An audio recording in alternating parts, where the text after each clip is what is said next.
not meeting developing the infrastructure as fast as possible. So this infrastructure development is something that has to be done by the member states, and it's crucial for larger deployment of hydrogen. So there's much more applicants than there is available funding. Is an innovation fund as well, is a signal that there is a need for more funding. There are more good projects, and these technologies have to somehow be addressed and elaborated why they are critical for Europe. And then for these areas, there are specific tender notices and topics within a overall clean hydrogen partnership horizon.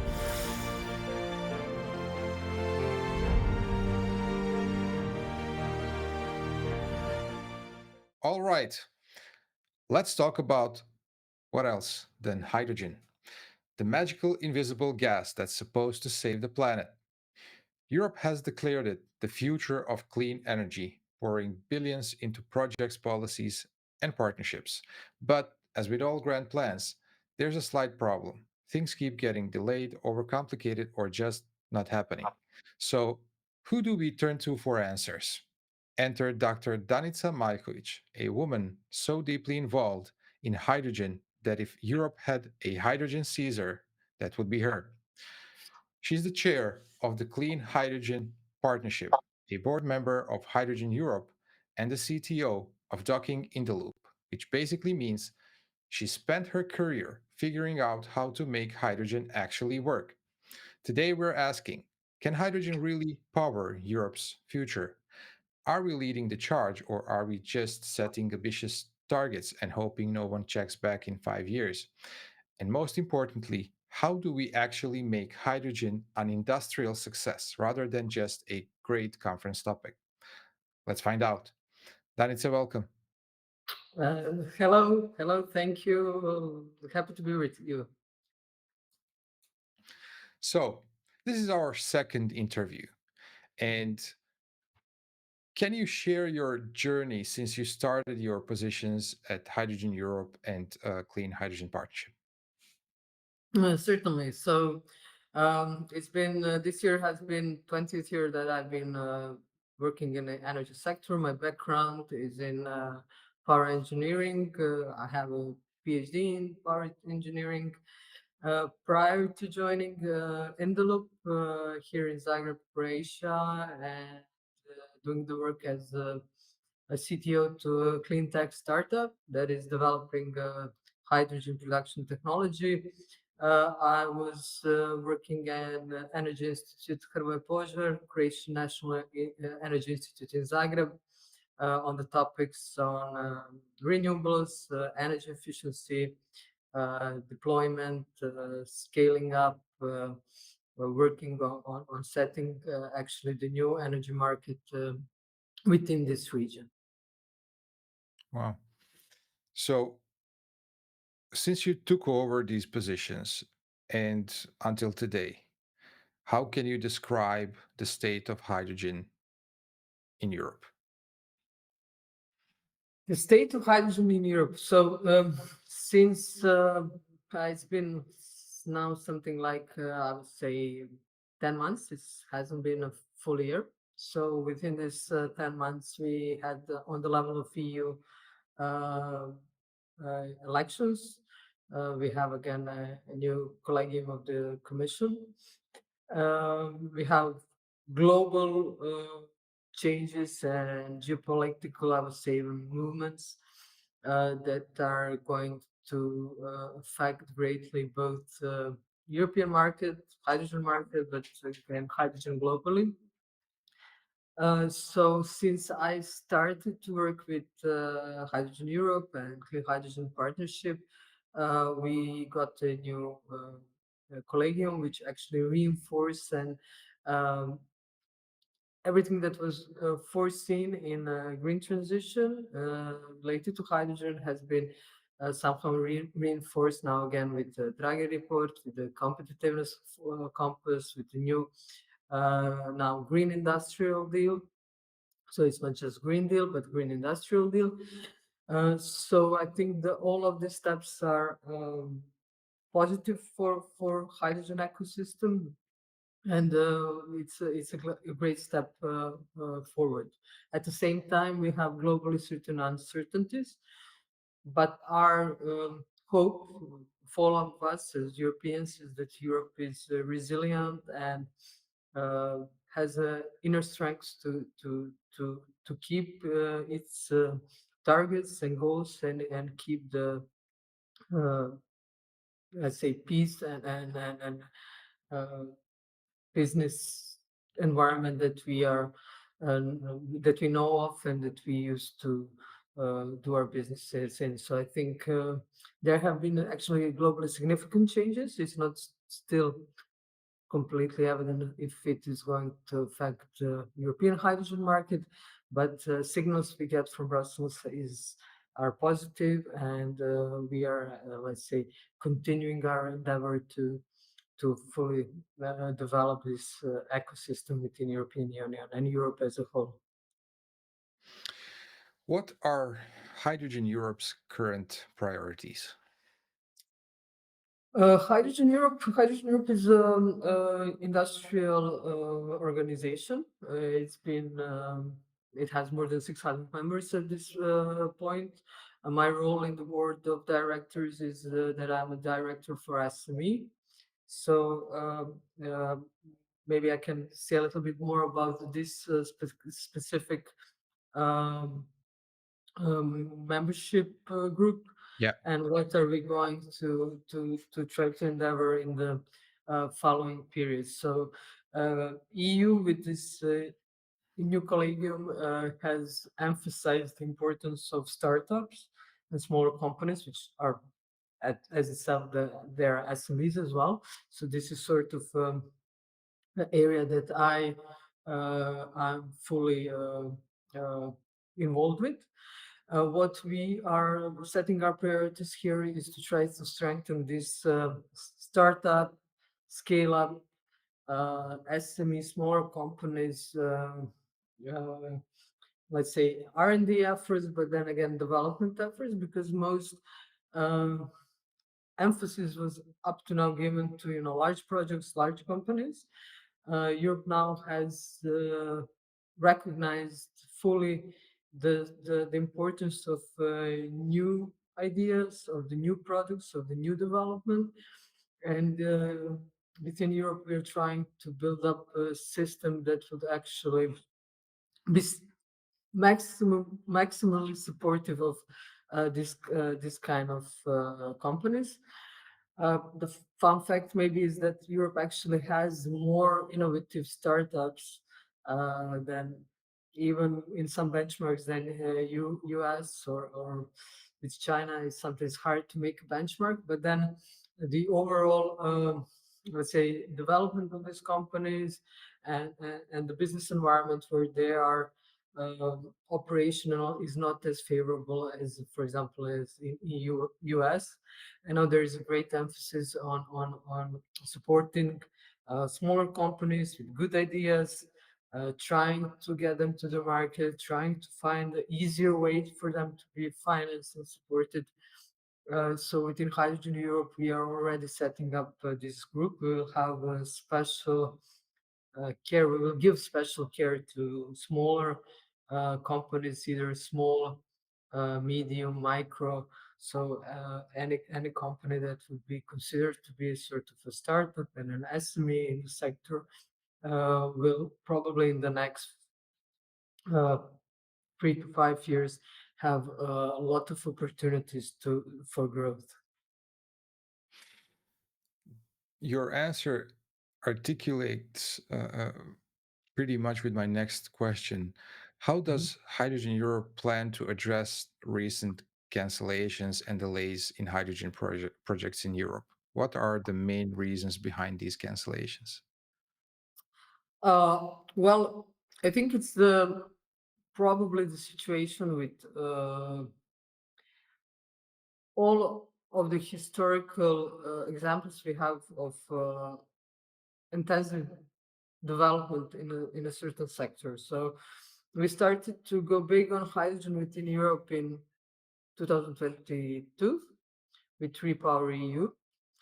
And then we have set these extremely ambitious goals. And these ambitious goals are good.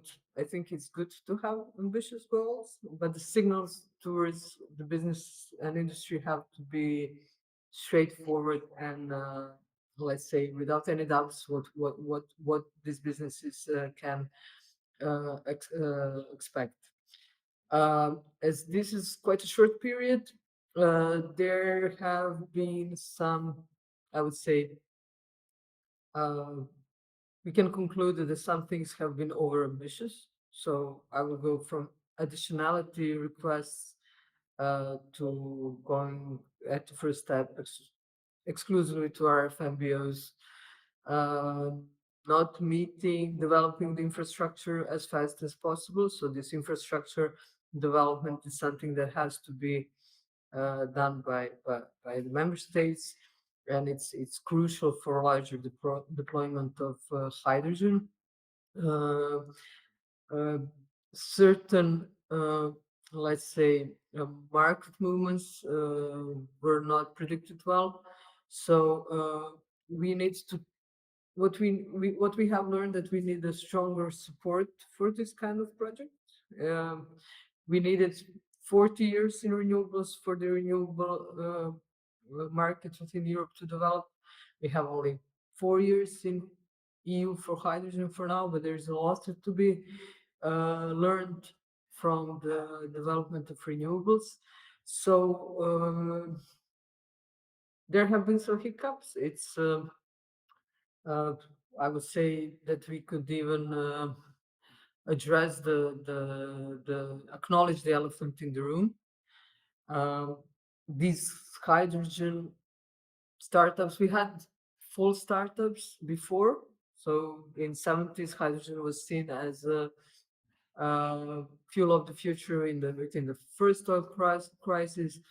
In 90s, car manufacturers even announced and promised to deliver hydrogen-powered cars and vehicles soon, and we didn't see that happening.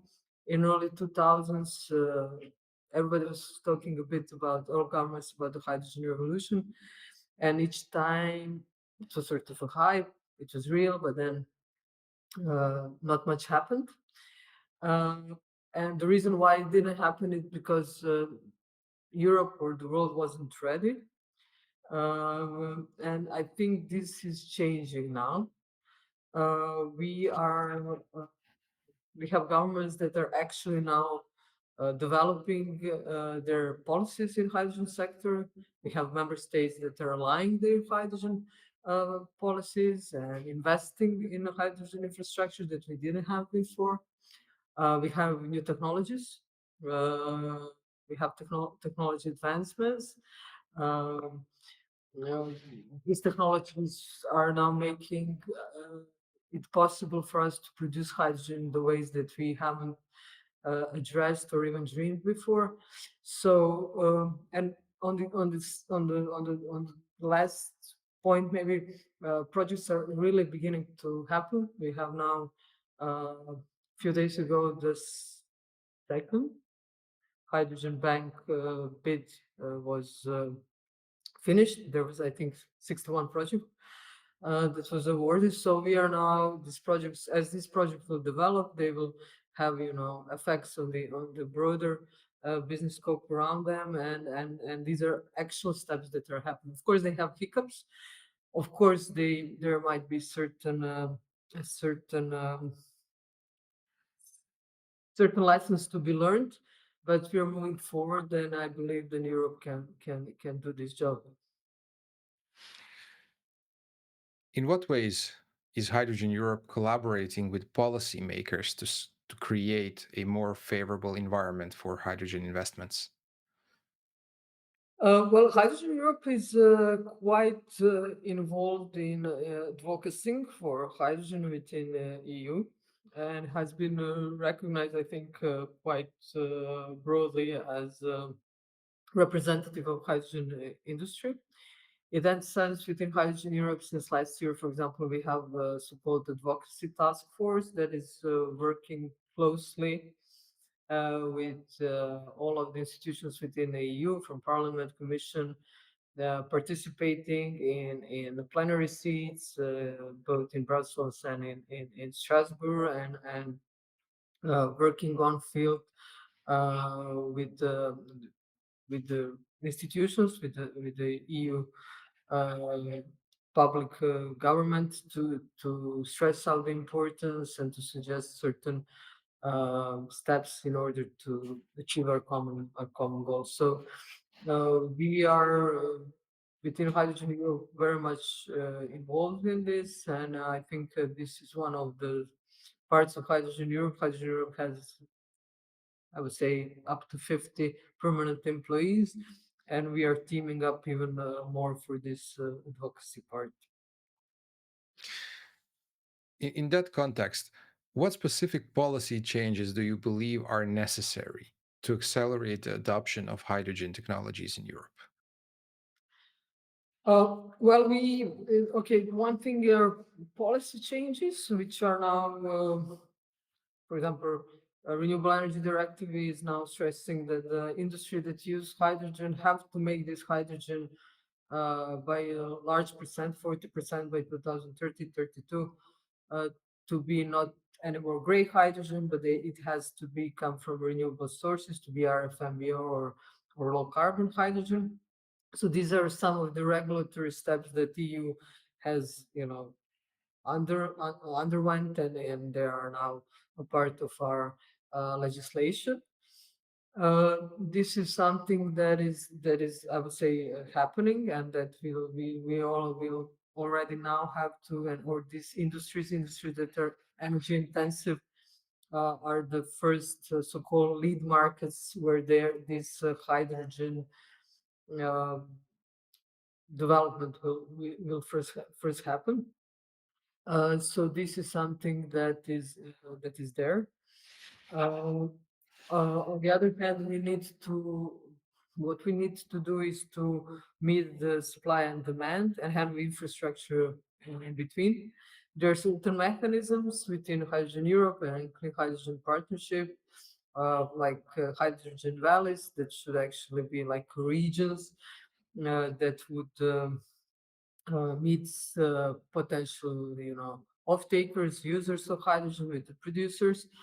Um, there is a plan that in the next 10 years we will have 50 such valleys within Europe, and then these valleys will get interconnected between them.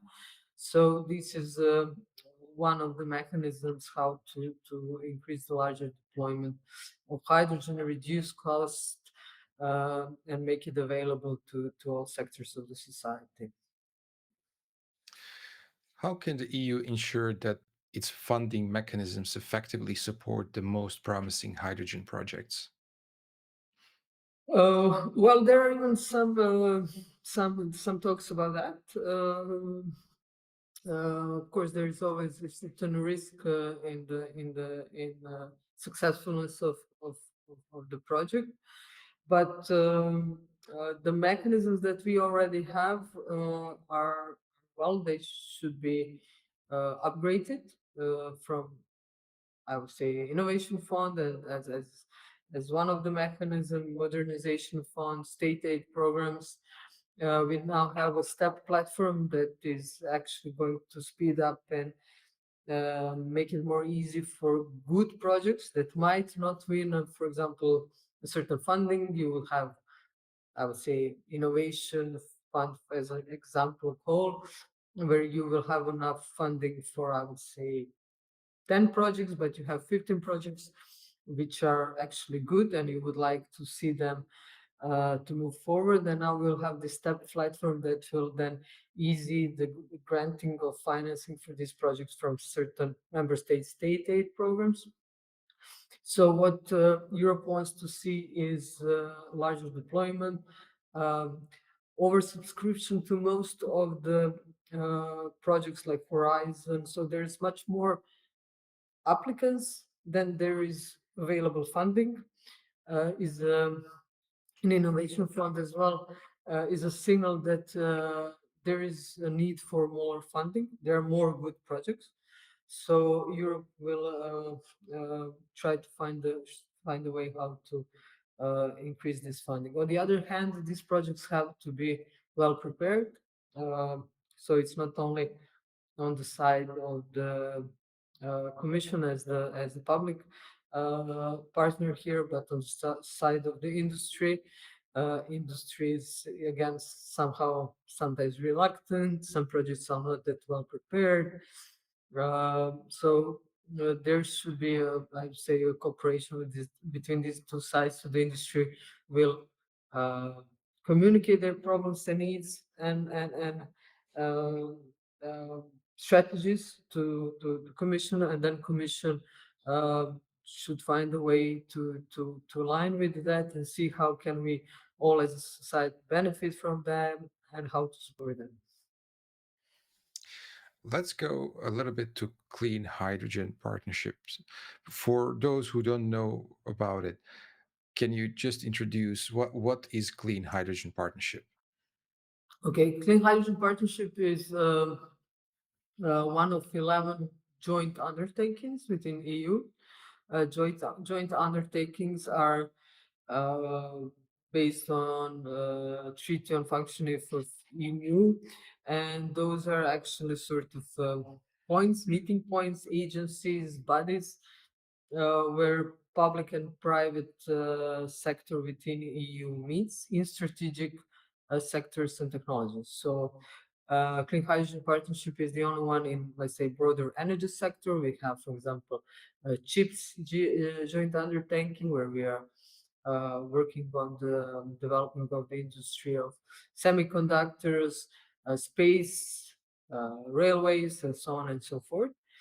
So this is a point where future development of these uh, strategic sectors are jointly met. So we have a public partners, which is a commission that finance the development of this project, and industry that co-finance the development of this project.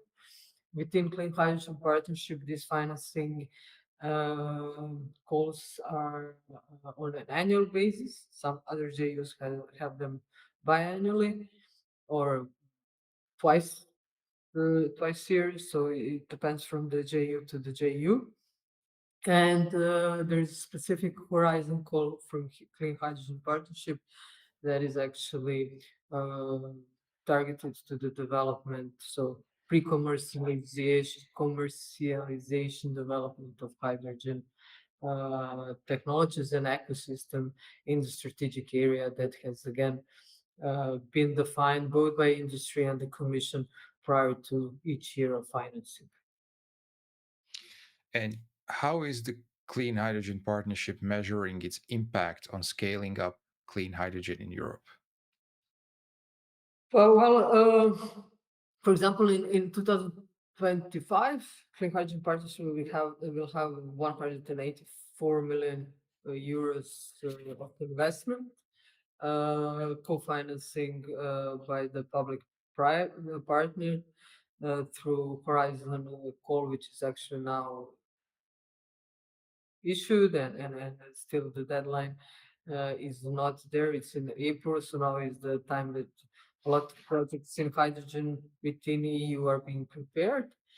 80 million of this 184 is for hydrogen valleys. There will probably be some additional funding by the end of the year, so the overall funding volume will probably be a little bit larger. How do we measure? So it goes. There's a process of project development, and then after project works, and most of the projects are, let's say, presented publicly, and some of them go step forward to the full commercialization. Some are attractive for investors. This I might agree that this needs more work. So I think Clean Hydrogen Partnership and both DGRTD and our partners here are going to give more emphasis on if you have a good research project that some university has been undergoing in hydrogen technologies for the last 4 to 5 years, we still need somebody to put it to the market. It's probably not the university. It's probably the spin-off or some private investor that will, take over the IP rights and so on. So this is something that has up to now been, let's say, market-based, but we can expect that the Commission will now want to see a larger scale-up and actual commercialization of the technology that they are going to support in all sectors, but in hydrogen as well. And what are the key projects currently supported by Clean Hydrogen Partnership? Well, on this call, currently supported, we have a number of hydrogen valleys. We have, research project, research innovation projects that are in different areas connected to hydrogen. It's either novelty in electrolyzers, novelty in fuel cells, novelty in thermochemical processes, cross-cutting issues, so uh, compression, so all of the critical areas that are again have to be recognized in so-called SRIA, Strategic Research Innovation Act, which is a document that Clean Hydrogen Partnership publishes. And it says that we, as Clean Hydrogen Partnership, see these priority areas, and these priority areas are like further development of, I would say, saltwater electrolysis or gasification technologies. And these technologies have to somehow be addressed and elaborated why they are critical for Europe. And then for these areas, there are specific tender notices and topics within a overall clean hydrogen partnership horizon. So that's basically how you uh, align the this research with and innovation with activities that align with industry needs. Yes, industry has its voice. Industry, through Hydrogen Europe, gives the status of their innovation, the course of their innovation, where they see the potential to the Commission as a public partner. Public partner is then through the project office, which is actually Clean Hydrogen Partnership, and then these strategic plans for each year are made, and those technologies that are within the strategic research innovation action plan are the ones that are going to be financed. Some we have already financed before. For example, I would say, I don't know, PEM electrolysis has already been disruptive some years ago, and now it's, let's say, more mature technology. We are not anymore financing in this research through Clean Hydrogen Partnership. We are now financing some new technologies, but then each of these technologies has and can have their place in the financial framework that EU is going to give as a financial support to the industry and research, academia, and other institutions. Yeah. And then the next comes commercialization. And what measures are in place to facilitate the commercialization of technologies developed under the partnership? Well, the partnership shouldn't, let's say, go through this commercialization phase. Partnership is based on, again, on this treaty of function of EU is focused on this development process, research.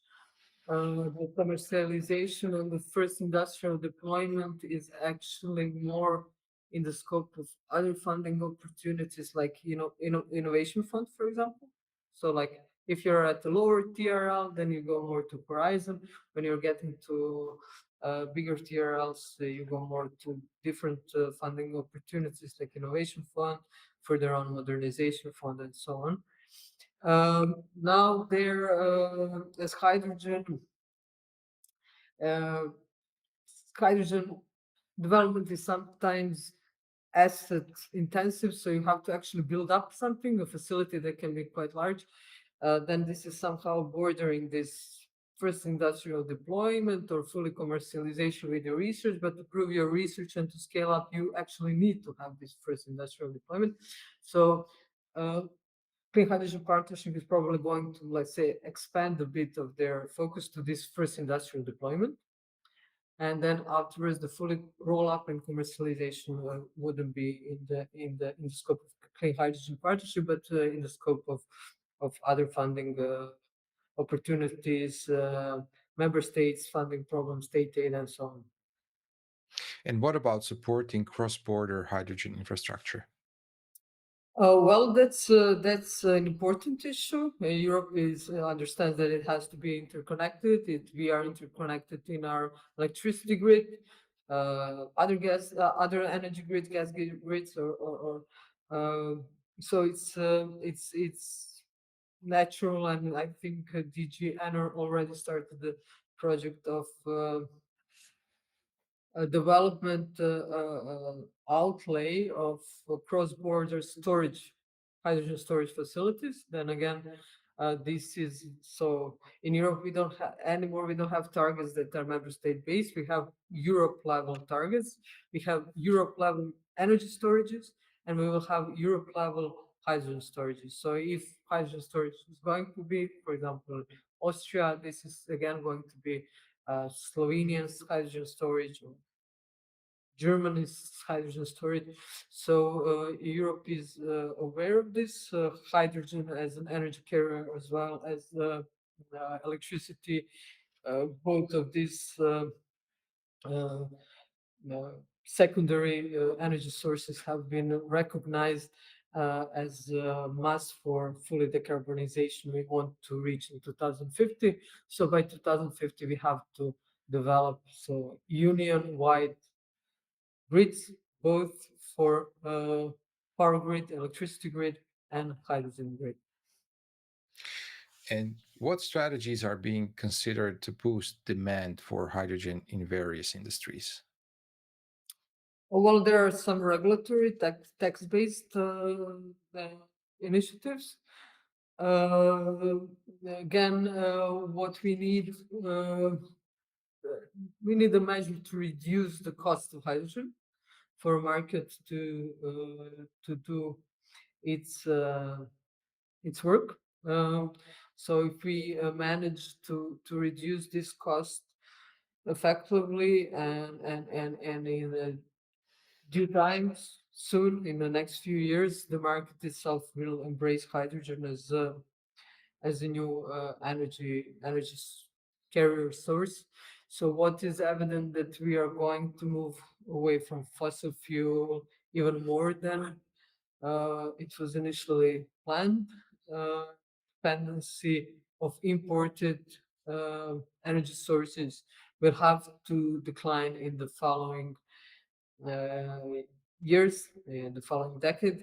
So we can expect that Europe will have mechanisms to, let's say, subsidize or to give certain way of incentives for the industries to decarbonize. Here, as I mentioned before, the main focus will be on the lead markets or hard to base sectors. We are already recognizing steel sector as one of the highly potential Yeah. sectors to reach, let's say, quick decarbonization. So I believe that the tactic is so to go first to the sectors where you can have largest uh, widest results. So if you decarbonize the largest sector, then you will reach that sooner than to go to more smaller ones. So this will probably be the tactics that we will see in the following years. And is EU hydrogen policy too focused on production over market development? Oh, well, uh, Yeah, it's always you need to produce to have a market. You need a market to produce. So, mm, where there should be, I think, both points.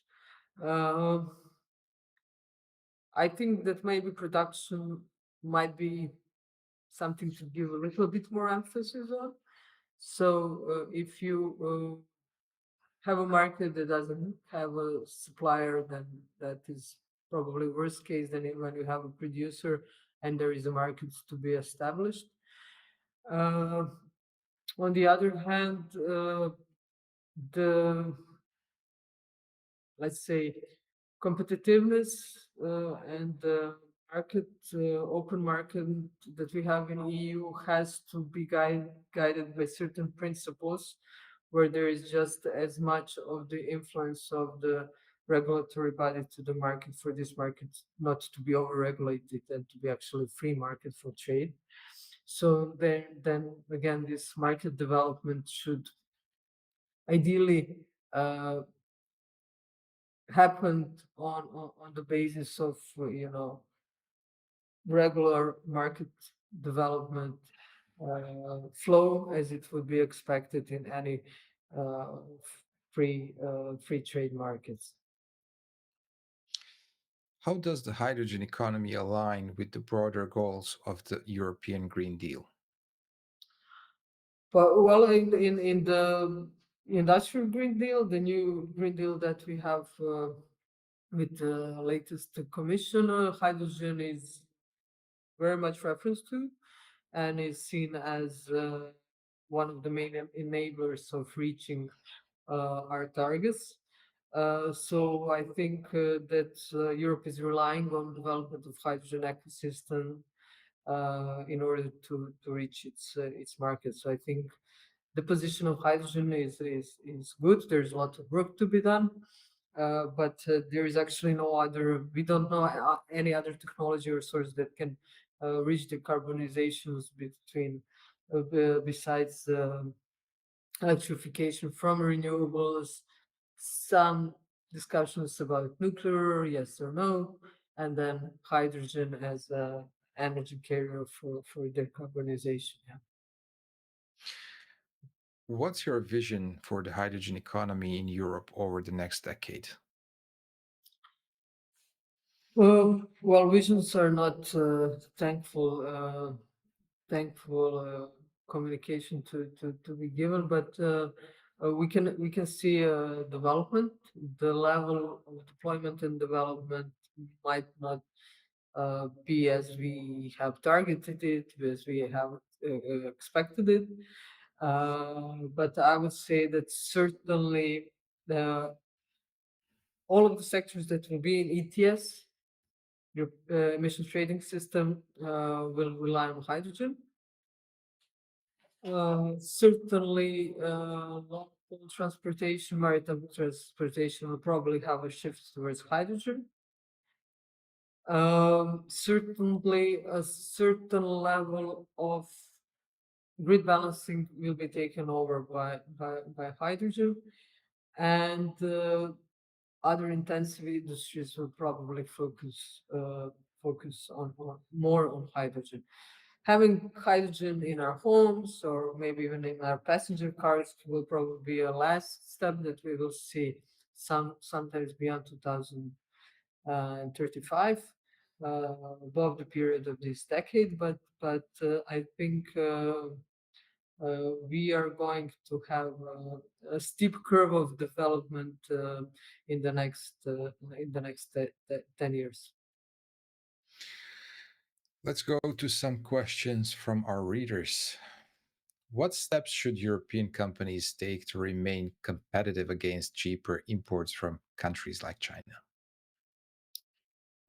If we speak about technology, then we need to have more emphasis on this made in the EU, and as well to try to evaluate and tax uh, uniformly to products that are being made on two different parts of the world. So even if you have to think about a lot of things that are different in EU than are in other parts of the world, China, whichever. if we have really strict, and it is good that we have strict laws on environmental protection, that we have strict laws on health and safety, workers' rights, and so on and so forth, that increase the operating cost of European industry, then we need to apply this in some way to the imported goods that we import from third countries that might not have this level of standards in the business operations. So this is one of the things for Europe to think about. There has been carbon border adjusted mechanism already developed that would on the border allocate the ETS or the tax on carbon, although it wasn't produced within the EU, but that might not be sufficient. We should think about so the other aspects or cost of product development, as I mentioned, for example, health and safety standards and so on uh, and so forth. The other big focus, the other point for which the big focus should be given is that we need to have our know-how and our innovations developed, scaled within EU, and to have the environment that the most innovative company and research centers stay in EU, operate in EU, and deliver EU technology for EU market. How can Europe ensure hydrogen imports don't undermine domestic production? This one's interesting. There is a mechanism. There are targets. Uh, what we have now targeted is not just overall hydrogen, but we have a certain amount from import and certain amount from the domestic sources. Uh, Good infrastructure, good system would probably have to uh, ensure that the hydrogen produced in Europe will be cheaper than hydrogen imported from other parts of the world.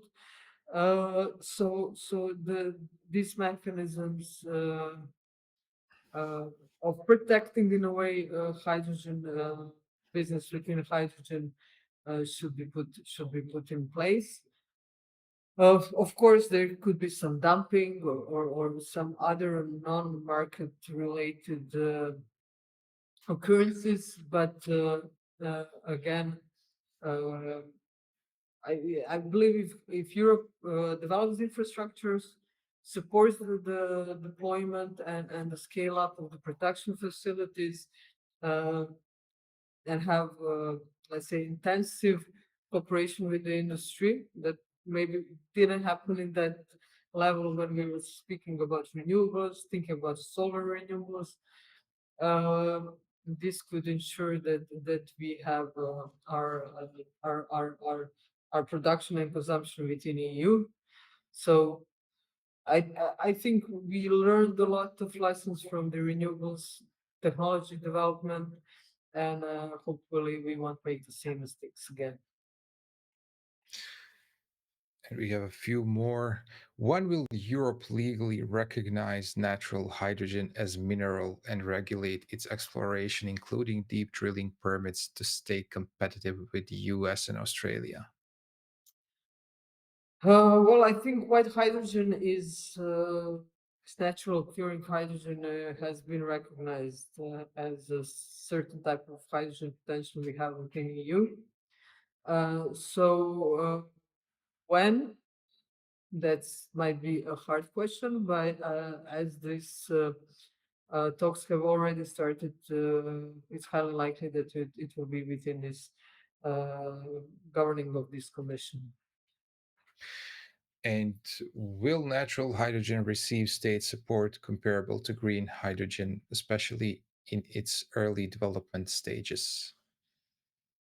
Well, I believe yes. There is no reason why not. So green hydrogen or renewable hydrogen or carbon hydrogen or white hydrogen should all be treated similarly. Yeah, even we are now have a dedication from the Commission that this support will not be technology it will be technology neutral. So if you are not contributing to the uh, increased emissions into environment, then you are actually contributing to decarbonization. All of these technologies should be treated in the same way, uh, especially this, let's say, transition period where uh, we need any energy source that is not that is carbon free, uh, to help us reach the targets and have time to develop the most uh, valuable decarbonization technology to be fully decarbonized by 2050, 2052. Danica, thank you so much for being my guest today. It was an honor. Thank thank you very much. Hope to see you soon. Looking to amplify your brand in the hydrogen energy sector? Welcome to H2 Energy News, your go-to platform for impactful industry insights. Every month, we connect with over 80,000 visitors and generate more than 251,000 page views. Our reach is unmatched with over 1.2 million web impressions and a loyal social media following of 9,000 plus. Our newsletter reaches 77,000 plus subscribers, decision makers, industry leaders, and innovators. Want to target specific markets? Our geo-targeting capabilities cover Europe, the United States, and the MENA region. We reach key stakeholders, 27% senior executives, 32% directors, and 20% owners and partners. H2. Energy News isn't just a news platform, it's where the hydrogen energy community converges to shape the future. Join us and let's make an impact together. Visit energynews.biz and take your brand to the next level.